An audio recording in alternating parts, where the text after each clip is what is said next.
अच्छा,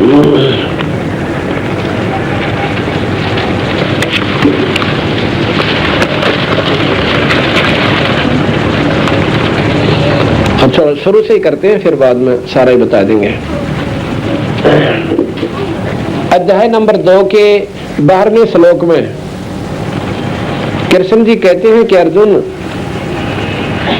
ना तो ऐसा है कि मैं किसी काल में नहीं था या तू नहीं था, अथवा ये राजा लोग जो तेरे सामने खड़े हैं ये ना थे, और ऐसा भी नहीं है कि हम सब आगे ना होंगे।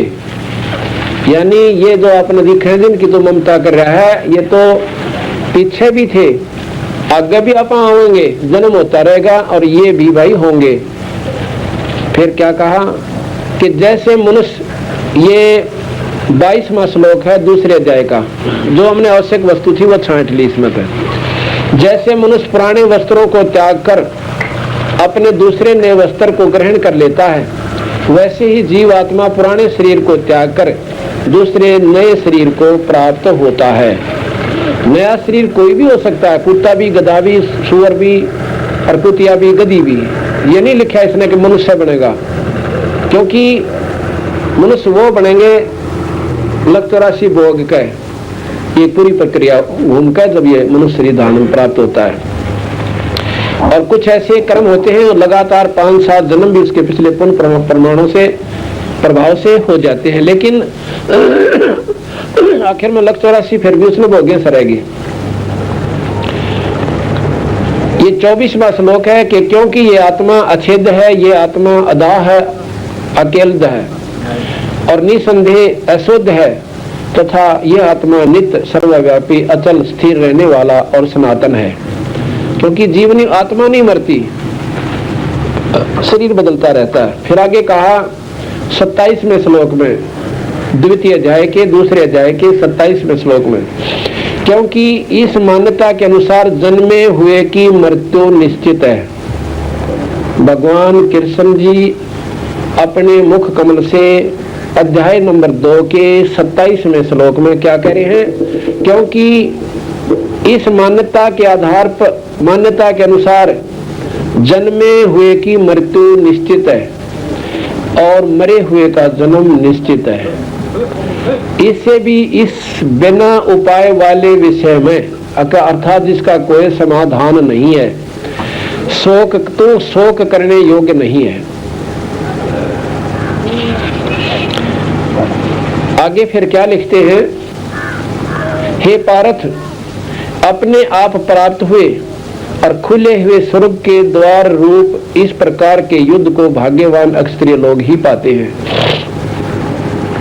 क्या बताते हैं भगवान कि जैसे जो सो अवसर तुझे मिल रहा है ना, साधु भाई किसे किसे न पाया करे। निरंजन जी बोले कृष्ण जी के मां कहे, कैसे कि जैसे अगर तुम मारा तो गया तो भाई स्वर्ग में जाएगा, क्योंकि जो युद्ध भूमि में सैनिक मरता है आमने सामने टक्कर से, यानी बहादुरी के साथ, तो उसको स्वर्ग प्राप्ति हो से। और भाई जीत गया तो बड़ा मौज मारेगा, तेरे दोनों हाथों में लाडू हैं, ठाले लाठी यानी ठा हथियार। अब क्या कहते हैं? या तो युद्ध में मारा जाकर स्वर्ग को प्राप्त होगा, ये 37वां श्लोक है द्वितीय अध्याय का। या तो युद्ध में मारा जाकर स्वर्ग को प्राप्त होगा, अथवा संग्राम में जीतकर पृथ्वी का राज भोगेगा। और इस कारण से हे अर्जुन, तो युद्ध के लिए निश्चय करके खड़ा हो जा। आगे देखो 38वें अध्याय में क्या कहते हैं भगवान कि जय पराजय, हार जीत, लाभ हानि और दुख सुख समान समझकर इसके बाद युद्ध के लिए तैयार हो जा। इस प्रकार युद्ध करने से तो पाप को प्राप्त नहीं होगा। अब भाई देखो ऊँटे कहेंगे भाई ये तो जमाकती महाराज जी ने विवेक वो क्या नाम है बुराई पे लाग रहे से, यानी सच्चाई नहीं कंदे, या नास्तिक भी कह सकते हैं लोग आखिर में कि ये गीता जी के ज्ञान को और किस ढंग पे बोल रहे से, पर सच्चाई कहे बिना डटिया कौन जा। कबीर साहब कहते हैं साच कहूँ जग मार ही झूठ कही ना जाई, और सात ने पूरा पावता ये झूठे जगपति आई। लल्लो पत्तों की बातें बना के न बढ़ाए जाओ, राजी रहेंगे, और सच्चाई कह दे जहर बराबर लागे। बिना स्वार्थ के कौन लठ यूं तो मतलब किसी का मारे सिर में लठक मन तो ना तो कोई लाभ से और ना कोई हानि और ना मन कोई लालच बहु किसी का ठोक दे सिर में, उसकी रांद कटा टंटा मिटे। तो बिना तो लाभ और हानि के युद्ध कोई करे नहीं सकता, ला करके दिखा दो। कोई मन में कहता राज का लोभ होगा कि मान बढ़ाई होगी, स्वार्थ बिना युद्ध हो नहीं सकता।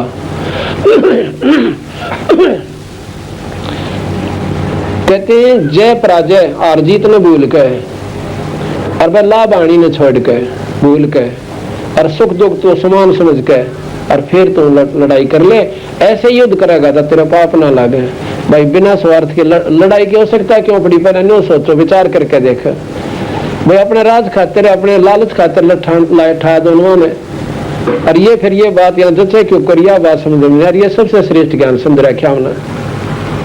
विचार करे तो बात बनेगी, वैसे आंख मीच के भावुकता होकर के हम चाहिए सौबा पढ़ लिया, और यह बात ठिकाना कौन डटे। अब बंदी छोड़ भगवान बताओगे कि यो तो चौड़े में चौंध निरंजन लाई, और उसने क्यों लाई, क्योंकि ये उसने पहले कथा लिख रखी है होगी, और उसने कोई नहीं मिटा सकता, चाहे उसने कुछ भी करना पड़े। इसके ऊपर एक शक्ति और है पूर्ण ब्रह्म, वो मिटा सके, वो कबीर साहब है।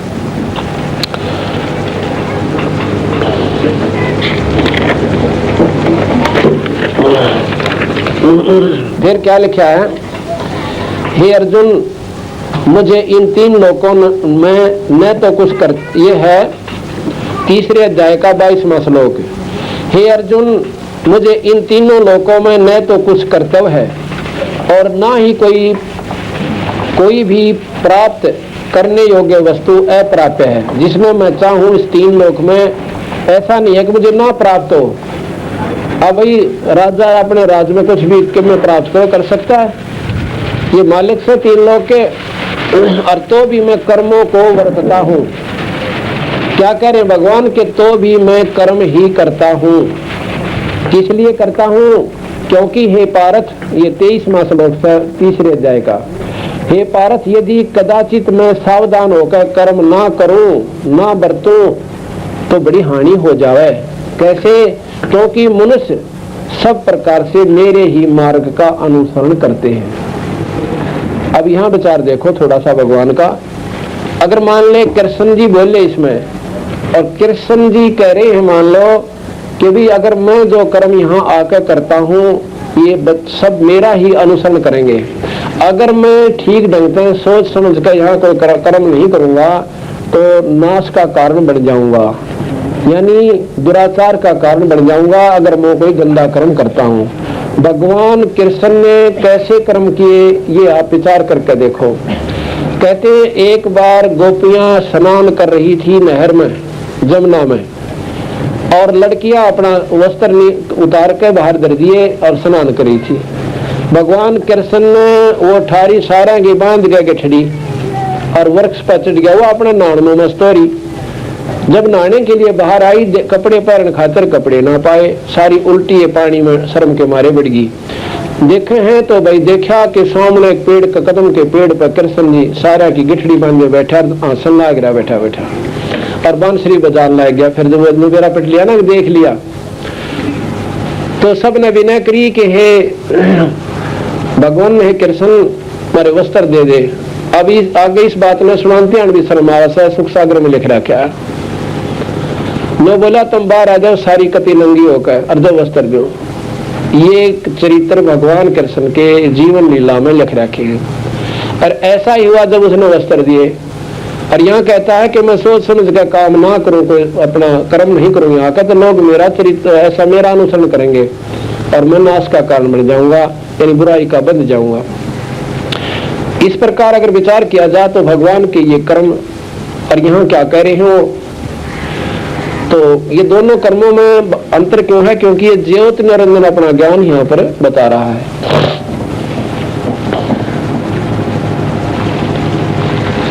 इसलिए यदि मैं कर्म न करूं तो ये सब मनुष्य नष्ट भ्रष्ट हो जाए और मैं संकरता का कारण होने वाला हूं तथा इस समस्त प्रजा को नष्ट करने वाला बनूं। अब बताओ, जब भगवान कृष्ण के जीवन चरित्र में का अनुसरण करें तो आज कोई संत जो अपने जान में घना बढ़िया अपने आप में सिद्ध पुरुष माने शहर दुनिया उसका आदर करे से, एक बार 4 लड़कियां नाच के दिखा दो हमने और फिर देखेंगे, और वो भी ऐसे ढंग से उनकी वस्त्र ठाले नदी पर जाकर, और फिर देखेंगे उसके कितने अनुयायी पा जाएंगे, उसका जूता मारे डले सिर फोड़ दे। और ये उसी प्रकार भगवान कृष्ण को उस समय किसी ने भी भगवान स्वीकार नहीं किया, इनको लफंडर कहा करते। आज करके दिखा दो इस क्रम में कोई, और फिर उसको मानियो भगवान। हाँ, जाने के बाद पता चला कि ये मालिक थे, 3 लोग के भगवान थे, और उन्होंने जो अपना करना था वो निरंजन नतारा था, उनसे उनके बस की बात नहीं थी। यहाँ कहते हैं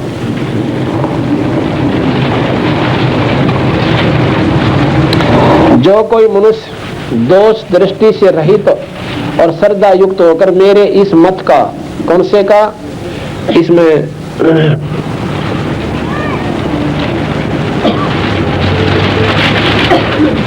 तीसरे अध्याय का 30वां श्लोक है, पृष्ठ 83 पर।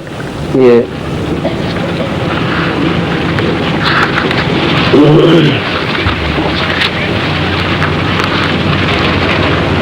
कहते मुझे अंतर्यामी परमात्मा में, मुझ अंतर्यामी परमात्मा में लगे हुए चित्त द्वारा संपूर्ण कर्मों को मुझ में अर्पण करके आशा रहित, ममता रहित और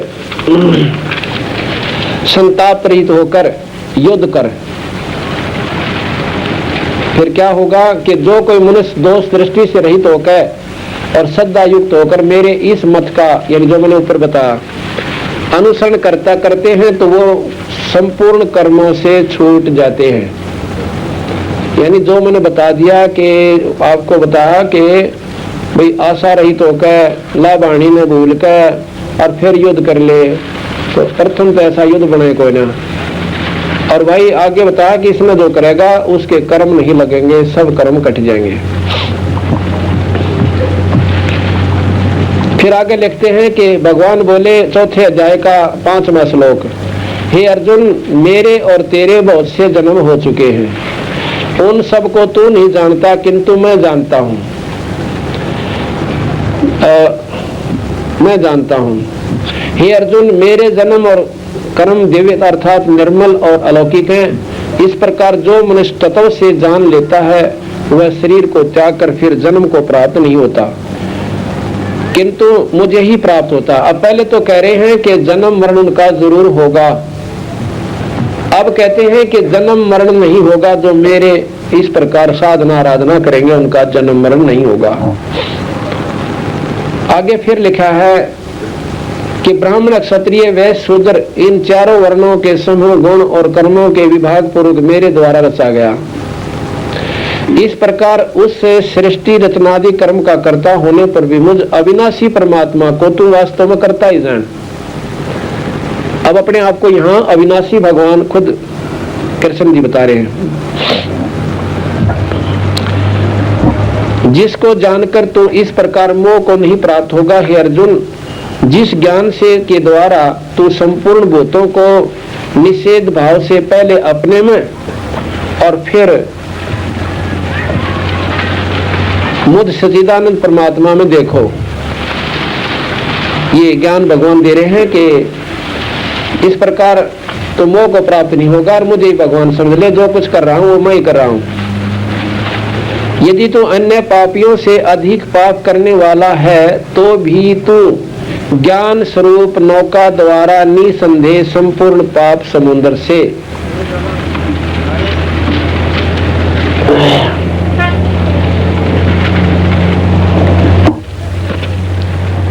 संपूर्ण पाप समुद्र से भली बात ही तर जाएगा। अब क्या कह रहे हैं भगवान कि भाई तो कति पापी है ना, और तुझे ज्ञान हो जाएगा और ज्ञान रूपी नौका पे चढ़ के तो इस पाप भी तेरे हो रहे से तो भी कट जाएंगे। अब गरीबदास जी महाराज कहते हैं, कोट ज्ञान सुरपति सत्संगा और जा अहिल्या की न्यासंगा। युद्ध के अक्षेत्र में जो अर्जुन है वो तो इंद्र का पुत्र बताते हैं, इंद्र का पुत्र था और यहाँ पर रोल करने के लिए आया हुआ था। इंद्र जो उसका पिताजी यानी देवताओं का राजा, उसके साथ क्या घटना घटी थी आपको पहले बताया।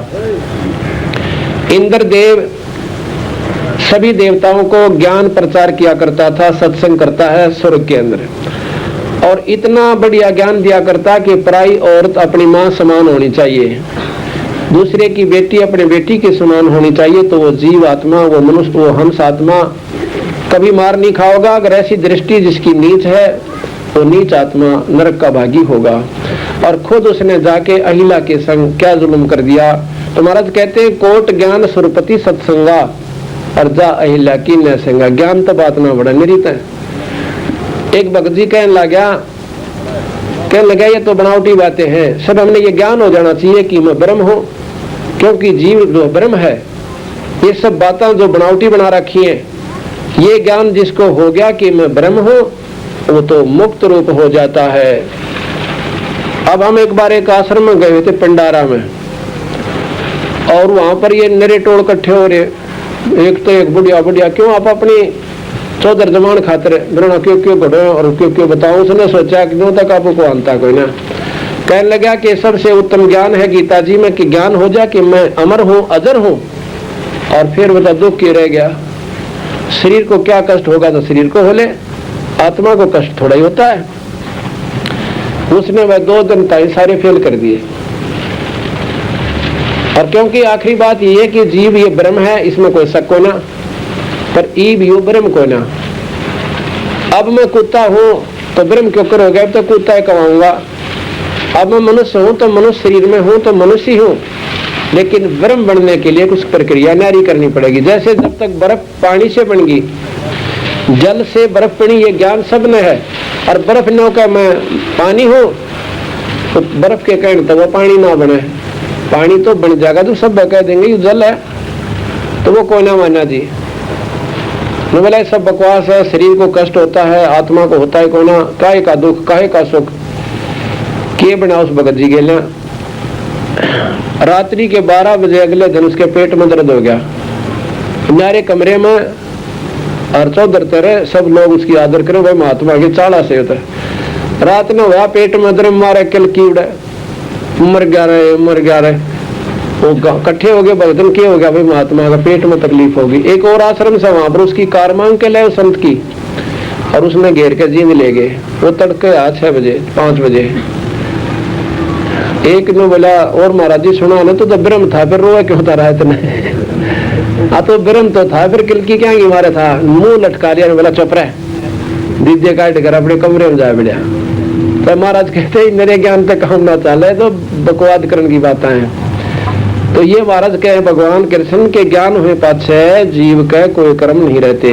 कर्म तो भाई और नाम से और शक्ति का वो उसको कटेंगे, ऐसे नहीं कटते।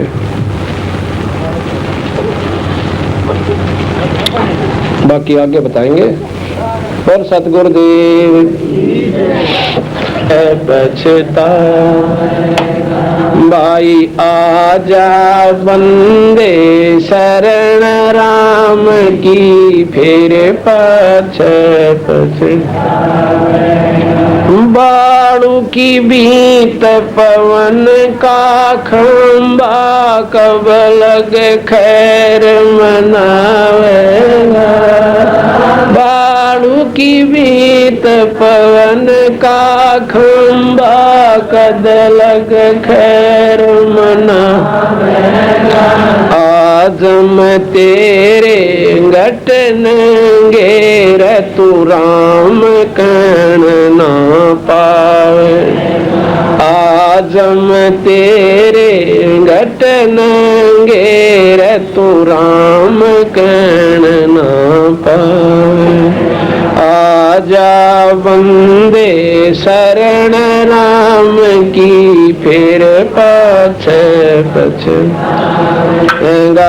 भाई आजा बंदे शरण राम की, फिर काल बलि तेरे सर पे बैठा, बोझा पकड़ ले जावेगा। काल लाल बलि तेरे सर पे बैठा, बुझा पकड़ ले जा। मात पिता तेरा कुटुंब कबीला, सारा खड़ा लखावे। मात पिता तेरा कुटुंब कबीला, सारा खड़ा लखावे। आजा बंदे शरण राम की, फिर भाई आजा वंदे शरण राम की, फिर धर्म राय तेरा लेखा लेगा, वहाँ के बात बनावेगा।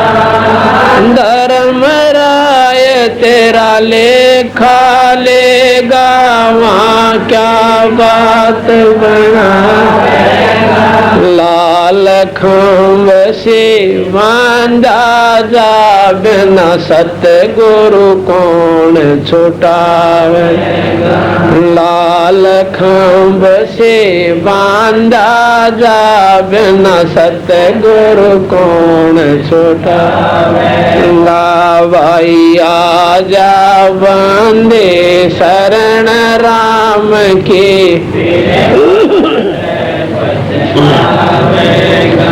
दिया लिया तेरे संग चलेगा, दराड क्या रह जाएगा। दिया लिया तेरे संग चलेगा, दराड क्या रह जाएगा। कहाँ कबीर सुनो भाई, साधो करनी के फल पावेगा। कहाँ कबीर सुनो भाई, साधो करनी के फल पावेगा। भाई आजा बंदे शरण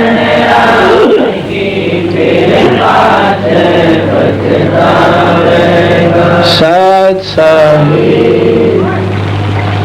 समाप्त कर लो। शाम में फिर 8 बजे सत्संग शुरू होगा। उसमें आगे ये गीता जी का ज्ञान और आजा बंदे शरण राम की, वो कौन राम से, उसके बारे में जानकारी दी जाएगी। सत साही।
जैसा कि सुबह के सत्संग में आप सुन रहे थे कि गीता जी के अंदर जो भी कुछ कहा वो भगवान निरंजन की अपने विचार थे। इसका प्रमाण आपको अभी बताएंगे कि खुद अर्जुन कहता है कि हे भगवान, जब वो घबरा जाते हैं उनके विराट रूप न देख कर और हजार भुजाओं को देख कर अर्जुन बहुत घबरा जाते हैं, डर जाते हैं। उसमें कहते हैं, हे मालिक, अब अपने उस 4 भुजा के ही स्वरूप में आ जाओ, आपकी 1000 भुजा न देख कर मुझे डर लग रहा है। अर्थात इसे सिद्ध होता है कि वह सहस्रा बाहु, सहस्र भुजाओं वाले ज्योत निरंजन ने अपना सारा खेल दिखाया। अब गीता जी के 6 अध्याय के 12वें श्लोक में अब आप लोग समझोगे, क्योंकि गीता जी के ज्ञान को बहुत ही सर्वश्रेष्ठ माना है, तो हम ना तो गीता जी के ज्ञान के ऊपर आरूढ़ हुए, सुनी सुनाई बातों से न जरूर मान लिया कि गीता जी एक श्रेष्ठ शास्त्र है, लेकिन उस श्रेष्ठ शास्त्र को इस 3 लोक के अंदर श्रेष्ठ शास्त्र है, इसमें ऐसी ही राजनीति चलती है, बिना राजनीति के ये 21 ब्रह्मांड नहीं चल सकते। यहाँ पर राजनीति प्रधान है, राजनीति से ही ये लोग सफल होते हैं, चाहे देव हैं और चाहे यहाँ पर भगवान हैं और चाहे आम जीव हैं।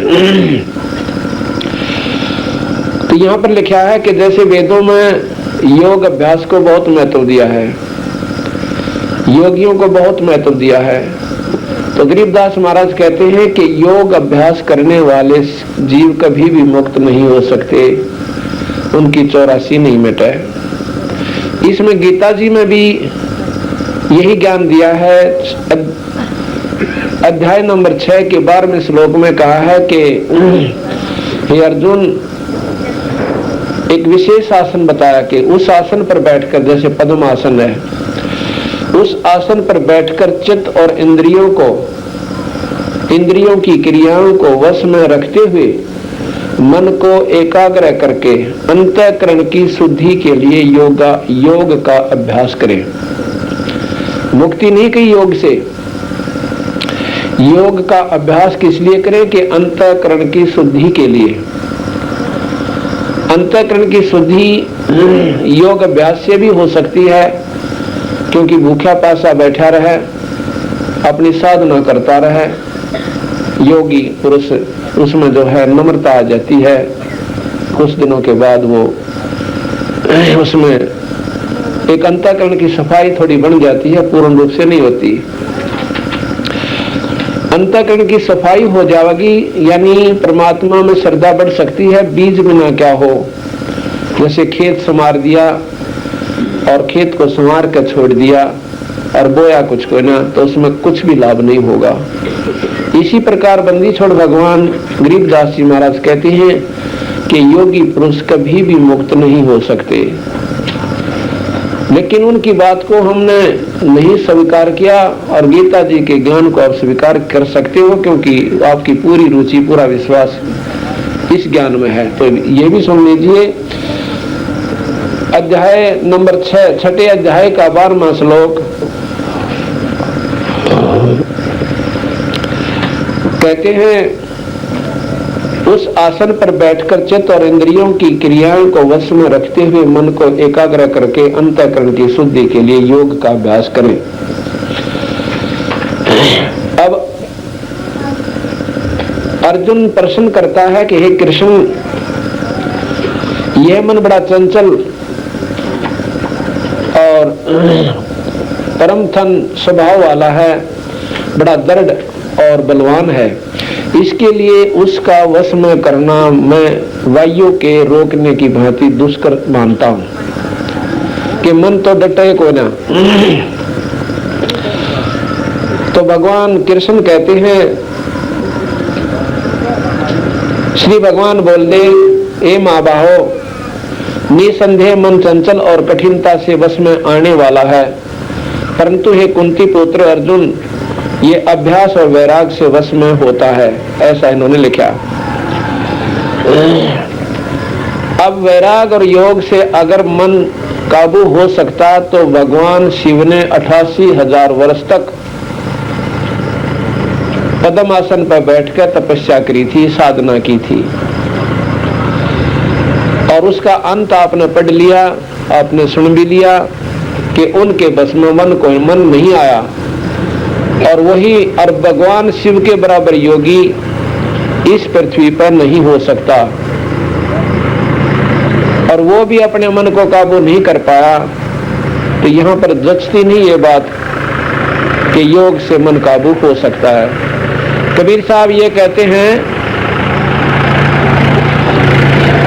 कबीर साहब ने कहा कि कोई नो कहे कि मैंने सातों समुद्रों को, जो कि एक बहकर चल पड़े थे नदी की तरियां, और अकेला व्यक्ति नो कह दे कि मैंने उन सातों समुद्रों को बंद बांध दिया अकेले ने। कबीर साहब जी कहते हैं मैं उसको संभव मान सकता हूं।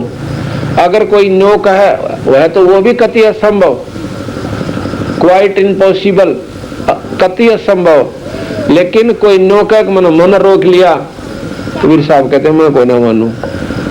यह बिल्कुल सत्य बात है कि भगवान शिव जैसे महापुरुष पर भी मन ना डटा। ये मन है कौन? ये खुद निरंजन है। ये स्वयं निरंजन जी हैं, जो कि 1000 भुजा के यानी 21 ब्रह्मांड के परमात्मा हैं। इन सर्वलोक, जो 21 ब्रह्मांड में जितने लोक आए उन सर्वलोकों के ये मालिक हैं।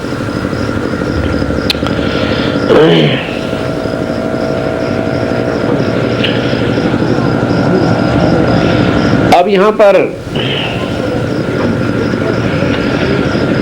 फिर बताते हैं कि योगी पुरुष तपस्वियों से श्रेष्ठ है और शास्त्र ज्ञानियों से भी श्रेष्ठ माना गया है, और सकाम कर्म करने वालों से भी योगी श्रेष्ठ है। इससे हे अर्जुन तो योगी हो।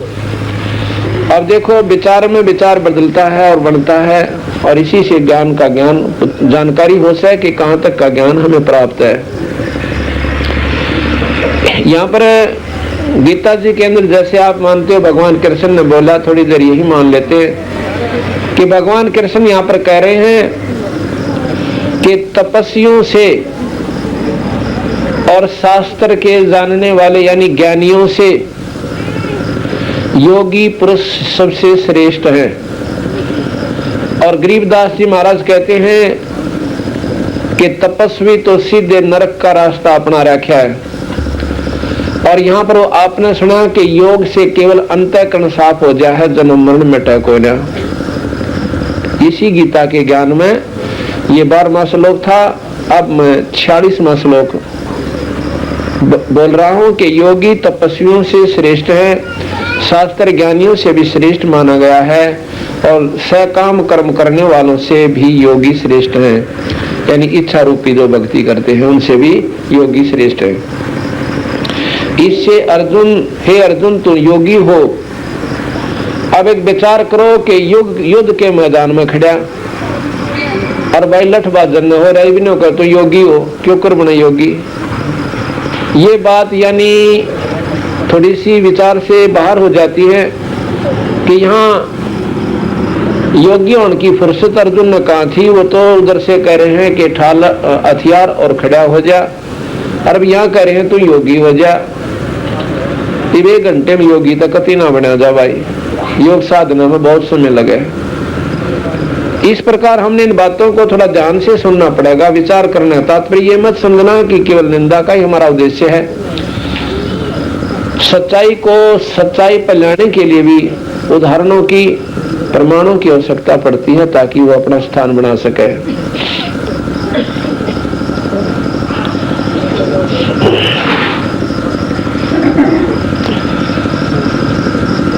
अब अध्याय नंबर 7 में 23वां श्लोक लिखा है कि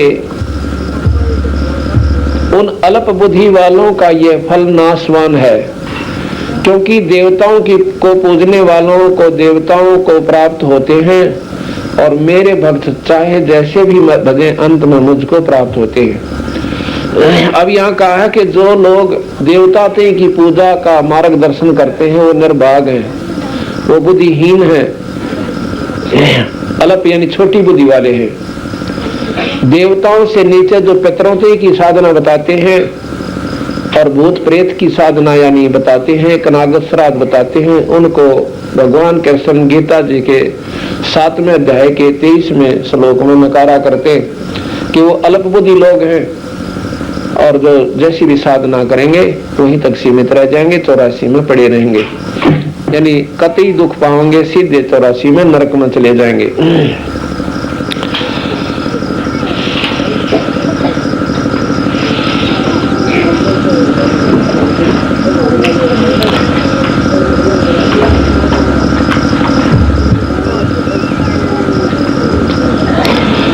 अब कहते हैं अध्याय नंबर 8 में 7वां श्लोक, इसलिए हे अर्जुन तू सब समय में निरंतर मेरा स्मरण कर और युद्ध भी कर। इस प्रकार मुझ में अर्पण किए हुए मन बुद्धि से युक्त होकर तो निसंदेह मुझको ही प्राप्त होगा। अब युद्ध में अगर किसी का दूसरे का सुमन करे तो छाती में गोली लग गए, उस समय तो सुमन सामने वाले योद्धा का होगा कि वो मेरे तक तीर किस ढंग से चला रहा है, मन कैसे बचाव करना है, कैसे उसको मारना है। वहां पर किसी का सुमन दूसरे का हो ही नहीं सकता, ये विचार करने की बात से। और चलो भगवान कृष्ण विष्णु की बात मान लेते हैं, या कहते हैं कि तो मुझको प्राप्त होगा।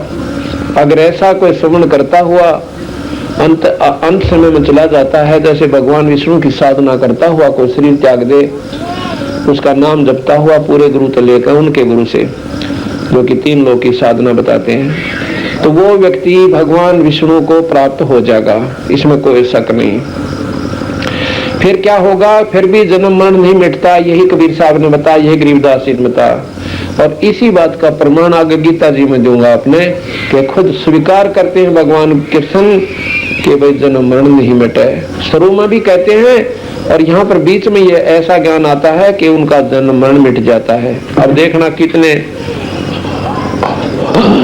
प्रकार से किस प्रकार ये ज्ञान को विवेचन किया जा रहा है।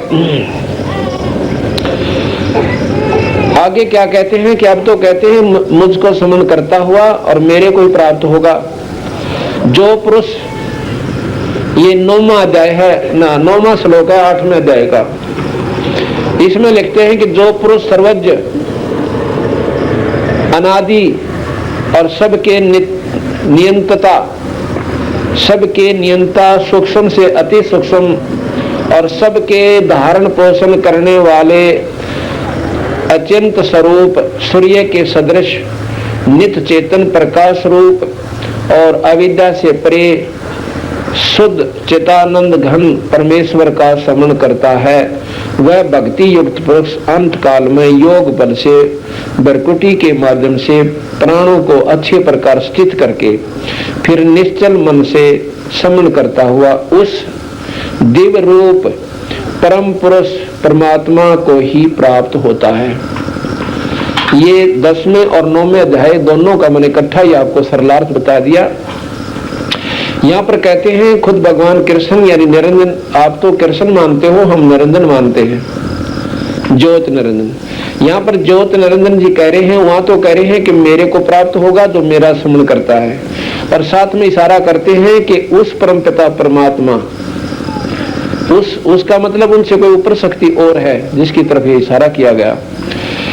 जो पुरुष सर्वज्ञ अनादि, सबके नित्य नियंता, सूक्ष्म से अति सूक्ष्म, सबके धारण पोषण करने वाला, यानी सबको धारण करने वाला, सबको अपने ऊपर आधार बना रखा जिस मालिक ने पृथ्वी ये सब कहेगा सभी लोगों को, और पोषण करने वाला, सभी जीवों का प्राणों का पोषण करने वाला, अति अचिंत स्वरूप, सूर्य के सदृश नित्य चेतन प्रकाश स्वरूप और अविद्या से परे शुद्ध सच्चिदानंद घन परमेश्वर का सुमन करता है, वह भक्ति युक्त पुरुष अंत काल में भी योग बल से भरकुटी के माध्यम में प्राण को यानी अपने जीवात्मा को, अपने श्वासों को अच्छी प्रकार स्थापित करके फिर निश्चल मन से सुमन करता हुआ उस दिव्य स्वरूप परम पुरुष समझो, सत्पुरुष समझो, परम पुरुष यानी श्रेष्ठ पुरुष परमात्मा, यहाँ पर उस परम पुरुष परमात्मा को हम कहते हैं सत्पुरुष परमात्मा को। यहाँ पर गीता जी में परम पुरुष कहा है, हम सत्पुरुष कहते हैं, को ही प्राप्त होता है। यानी जो बोल रहे हैं गीता जी का ज्ञान जो बोल रहे हैं उनसे ऊपर कोई और शक्ति है, उसके बारे में उसकी तरफ इशारा किया कि जो सबका रचने वाला, सबका बनाने वाला और सबका पालन पोषण करने वाला वो परमपिता परमात्मा है, उसका ध्यान करो। अब फिर कहते हैं 8वें अध्याय के ये श्लोक है, 16वां श्लोक है। 8वें अध्याय का 16वां श्लोक में क्या लिखते हैं, जैसा कि भगवान कृष्ण और हम कहेंगे निरंजन। कहते हैं, हे अर्जुन, ब्रह्मलोक पर्यंत सब लोग पुनरावर्ती हैं।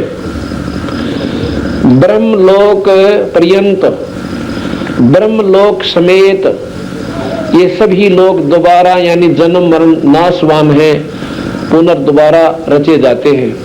परंतु हे कुंती पुत्र, मुझको प्राप्त होकर पुनर्जन्म नहीं होता।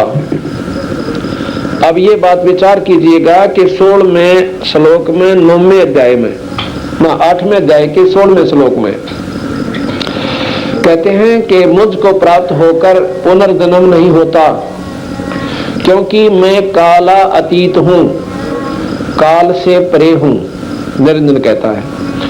और मुझको प्राप्त होकर कालातीत हूं, और ये सब ब्रह्मादिक लोक काल के द्वारा सीमित अनित्य हैं। ब्रह्मा विष्णु महेश ब्रह्मादि कहलाते हैं। ब्रह्मा विष्णु महेश आदि के जो लोक हैं, ये गीता जी में आता है, ये सभी नाशवान हैं, ये तो दोबारा अनित्य है, सीमित समय है इनका। यही गरीबदास जी महाराज कहते हैं कि जब महाप्रलय होगी कि पृथ्वी तत्व को जल तत्व नष्ट कर देगा, अपने अंदर समा लेगा, ग्रास लेगा, जल तत्व को अग्नि तत्व ग्रास लेगा। कहते हैं सारी पृथ्वी का पानी पानी हो जाएगा, और फिर 11 सूर्य सौर मंडल में तो और आ जाएंगे, और इस पानी और पृथ्वी ने कति फूंक देंगे, राख उड़ा देंगे इसकी, और ये अपने यानी समझो अग्नि तत्व ने ग्रास लिया, और फिर ये सब सूर्य सारिये भी अपना बैलेंस भूल जाएंगे।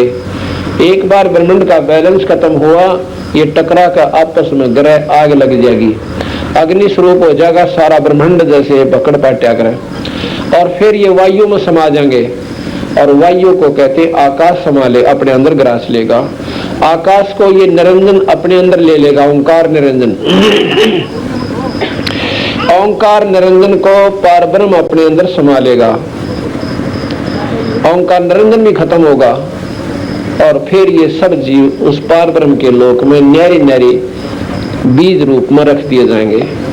फिर दोबारा सृष्टि पारब्रह्म उस सतपुरुष के हुक्म पर रचेगा, और दोबारा ये सृष्टि ऐसे ही रच दी जाएगी, और फिर अरबों खरबों युगों तक ये जीव फिर चक्कर काटते रहेंगे। आप अपने जैसे भी जिसकी जहां पर कुश्ती छूट गई, यानी जहां पर भी जिसके कर्म जैसे जैसे बने हुए, उसी से फिर शुरू कर देंगे, और वहीं से उनकी ये प्रक्रिया जन्म मरण की लाखों अरबों वर्ष तक फिर चलती रहेगी। तो यहां लिखा है कि हे अर्जुन, ब्रह्मलोक पर्यंत यानी ब्रह्मा के लोक तक ये सब लोग पुनरावर्त हैं, यानी दोबारा रचे जाने योग्य हैं। परंतु हे कुंती पुत्र, मुझको प्राप्त होकर पुनर्जन्म नहीं होता, क्योंकि मैं कालातीत हूँ, और ये सब ब्रह्म आदि के लोग काल के द्वारा सीमित अनित्य है। अनित्य माने नाशवान है, जो सदा नहीं रहे। यानी सब ब्रह्मादि का मतलब है तीनों देवता, ब्रह्मा विष्णु महेश। जैसे सनकादि कहते हैं, सनकादिक में चारों पुत्रों का नाम, चारों संतों का नाम आ जाता है। ब्रह्म सनक, सनंदन, सनातन, संत कुमार, उनको सनकादि कहते हैं। इसलिए ब्रह्मादि का मतलब है तीनों देवता, ब्रह्मा विष्णु महेश। आगे बताया 17वें श्लोक में 8वें अध्याय के में कि ब्रह्मा का जो एक दिन है उसमें 1000 चतुर्युगी है की अवधि वाला है, और रात्रि भी 1000 चतुर्युगी की होती है। जो पुरुष तत्व से जानते हैं योगी जन काल के तत्व को जान लेते हैं। अब कहते हैं जो इन न समझ लेता है उसको काल का पूरा ज्ञान हो जाता है कि कैसे समय अंत होता है। अब यहाँ पर तो इन्होंने कहा कि जो मुझे प्राप्त हो जाते हैं 16वें श्लोक में कि उनका दोबारा जन्म नहीं होता। अब सुनो 9वें अध्याय के 17वें श्लोक में, हे अर्जुन, कल्पों के अंत में सब भूत मेरी यानी सब प्राणी, भूत माने प्राणी, ये सब भूत मेरी प्रकृति को प्राप्त होते हैं, अर्थात प्रकृति में लीन होते हैं, और कल्पों के आद में उनको मैं फिर रचता हूं। अब बताओ, जो यहाँ पर पहले तो वो कहते हैं कि जीव का जन्म मरण नहीं मिटता दूसरे अध्याय में, जैसे अपना शरीर छोड़ के दोबारा शरीर धारण कर लिया, एक मनुष्य जैसे वस्त्र बदल लिया करे। और फिर कहते हैं कि जो जन्मा है उसका मरना जरूरी और मरा है उसका जन्म जरूरी, इसमें कोई नहीं टाल सकता। ये गीता जी के ज्ञान बताऊंगा आपने। और इस 16वें श्लोक में 8वें अध्याय के में कहते हैं कि जो मुझे प्राप्त हो गया उनका जन्म कोई न हो, पुनर्जन्म ना हो। अब गीता जी के 17वें श्लोक में 8वें अध्याय में खुद भगवान कहते हैं, 9वें अध्याय के 7वें श्लोक में कहते हैं कि अर्जुन,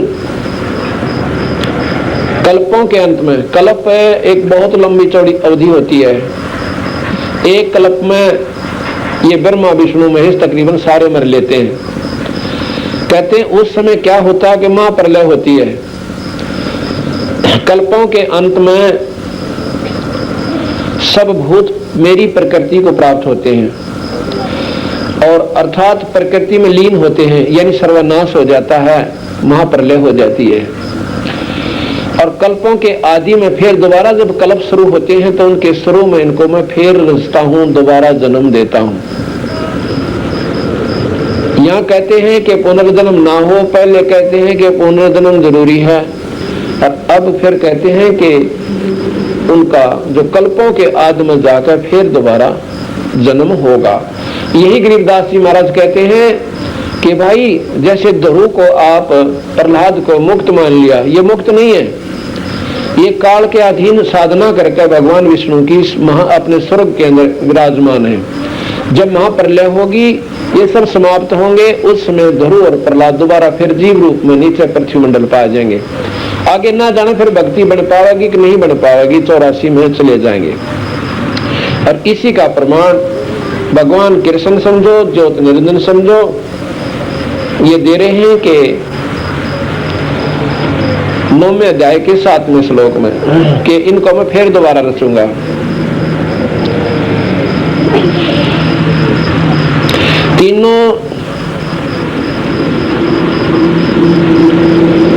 तीनों वेदों में दिए हुए सकाम कर्मों को करने वाले, सोम रस को पीने वाले पाप रहित पुरुष मुझको यज्ञों के द्वारा पूज कर स्वर्ग की प्राप्ति चाहते हैं। यज्ञ करने वाले, हवन करने वाले स्वर्ग तक की प्राप्ति हो पाएगी, ये साफ लिखते हैं गीता जी में। तीनों वेदों में विधान किए हुए, क्योंकि एक वेद तो वैसे ही उसका है जो उस वैज्ञानिक का है, इसमें पूजा नहीं है। 3 वेदों में पूजा का विधान है। कहते हैं उन 3 वेदों के अनुसार जो साधना करते हुए और यज्ञ हवन आदि करते हुए स्वर्ग को प्राप्त होते हैं। तीनों वेदों में विधान किए हुए सकाम कर्म को करने वाले, सोम रस को पीने वाले। सोम रस कैसे पीते हैं? एक खेचरी मुद्रा करते हैं, जीभ को उल्टा खींच के और अंदर एक लटका सा भीतर तालू सा, एक हमारे अंदर गले में एक तालू सा लटकता है, उसके जीभ लगाते हैं मोड़ के। तो उसमें उसके बाद क्या होता है कि बहुत ही मंदी गति से इसके अंदर से, इसके बीच में एक बहुत बारीक सुराख है और उसके अंदर तालू के ऊपरला जो हिस्सा है इसका तालुए का, इसमें एक सुई की नोक के समान सुराख है। सुराख भी ऐसा है कि वो जैसे भैंस का थन होया करे, वो बिल्कुल बंद होश है। और उसको कैसे खोलते हैं? ऐसे खेचरी के मुद्रा करके जीभ लाकर तालू के, उससे क्या होगा कि एक बहुत बारीक सी पत्ती जैसे वाल होया करे उसमें रोकरी से, और उसके ऊपर ये इस शरीर से बना हुआ अंदर एक अमृत है, एक ऐसा पदार्थ बना हुआ है कि वो अगर इस शरीर में प्रवेश कर जाए तो इसने भूख लगे ना प्यास लगे और शरीर बहुत सुंदर और स्वस्थ हो जाए और बहुत देर में वृद्ध हो, काफी हजारों वर्ष तक रह सकता है। उसको सोमरस कहते हैं। महाराज कहते हैं मान लेते ना वो सोमरस पी भी लिया, खेचरी मुद्रा सिद्ध कर भी ली और तू लाख वर्ष भी रह गया, जब लगा आपको सतना मिलेगा तो कुत्ते की दुनिया में जाएगा, गधा बनेगा।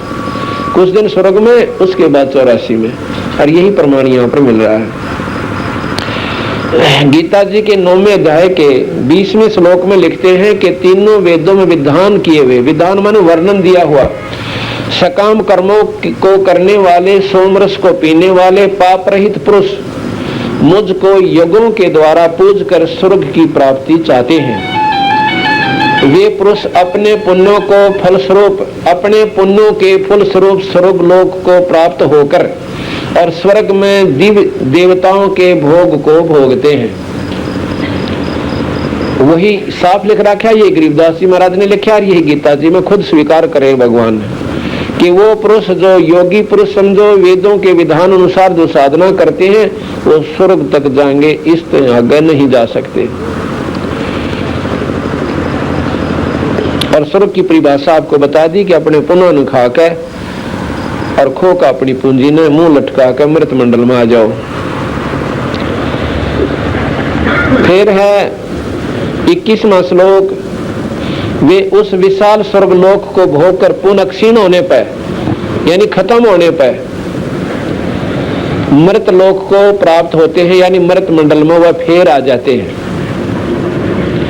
इस प्रकार स्वर्ग के साधन रूप तीनों वेदों में, इस प्रकार स्वर्ग के साधन रूप तीनों वेदों में कहे हुए सकाम कर्मों का आश्रय लेने वाले और भोगों की कामना वाले पुरुष बार बार आवागमन को प्राप्त होते हैं। तीनों वेदों के अनुसार साधना करने वाले जो पुरुष हैं और वो कहते हैं स्वर्गता ही पहुंचकर उल्टे चक्कर काटते रहेंगे, पुण्यों के प्रभाव से स्वर्ग में जाते हैं और पुनः क्षीण होने पर मृत लोक को आ जाते हैं। ये गीता जी का 9वें अध्याय का 21वां श्लोक आपको सुना रहा हूं।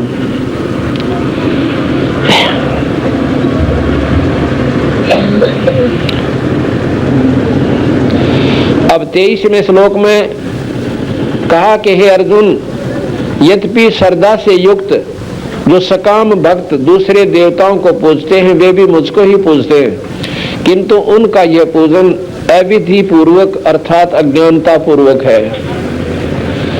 अब कहते हैं जो दूसरे देवता ने पितरा ने पूजे हैं सत कार्तिक ही की साधना, पर भाई वो बिना दिमाग के काम कर रहे हैं, वो शास्त्र के खिलाफ है वह पूजा। और यही हम कहें कि माता पूजना, धोकना, कनागत काटना, श्राद्ध रखना यह कति गलत है। अब तुम गीता जी ने इतना श्रेष्ठ मानो और गीता जी का आचरण एक भी कोई ना थरे दो रहे, और जाओ मंदिर में कहाँ लिख रखा है, इसमें गीता भी नहीं लिख रखा हो गीता जी में कि मंदिर पूजन जाया करो, कहीं नहीं लिख रखा, पर कोई ना मानते। और कितने इसमें राम नाम का जाप नहीं लिख रखा कि राम नाम जप्या करो, गीता जी में कितने दिखा दो, कितने भी नो कह रखा हो राम राम जप्या करो। तो मनमुखी तो साधना कर, गीता जी ने सिर पर दर के गीता जी जैसा ज्ञान नहीं, पर या तो उस ज्ञान का आचरण करो। इनमें लिखा है कि ओम तत् सत, ये जाप करो, ओम तत् सत, ये गीता जी का श्रेष्ठ मंत्र है। गायत्री मंत्र का कितना जाप करने की भगवान कृष्ण ने नहीं कह रखी।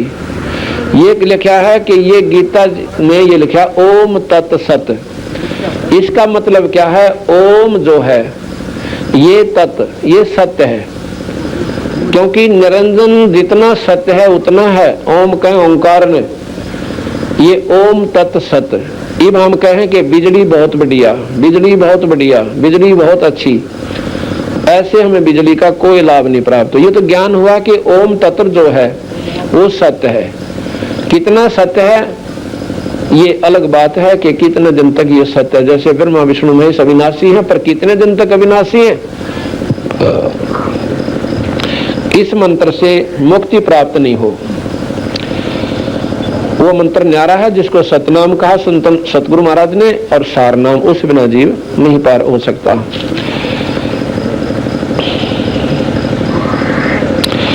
आगे लिखा है 25वें अध्याय में 9वें श्लोक के 9वें अध्याय के 25वें श्लोक में, देवताओं को पूजने वाले देवताओं को प्राप्त होते हैं।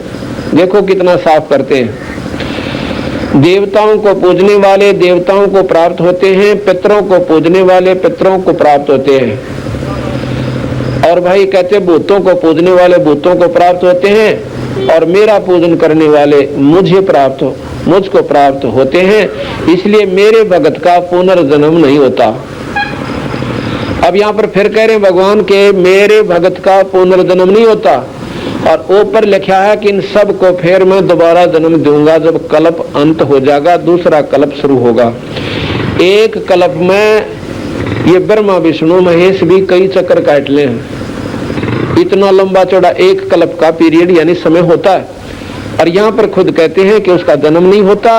और ऊपर कहा है इसमें 16वें श्लोक में 8वें अध्याय के में कि भाई 9वें अध्याय के 7वें श्लोक में खुद कहते हैं कि इनको दोबारा मैं फिर रचता हूँ। ये जो मेरे को प्राप्त हुए प्राणियों को भी, भूतों को दोबारा प्रकृति में लीन हो जाते हैं, दोबारा फिर रच देता हूँ जैसे जैसे उनके कर्म संस्कार होते हैं। अब इन बातों को अगर विचार किया जाए तो गीता जी के कौन से ज्ञान श्रेष्ठ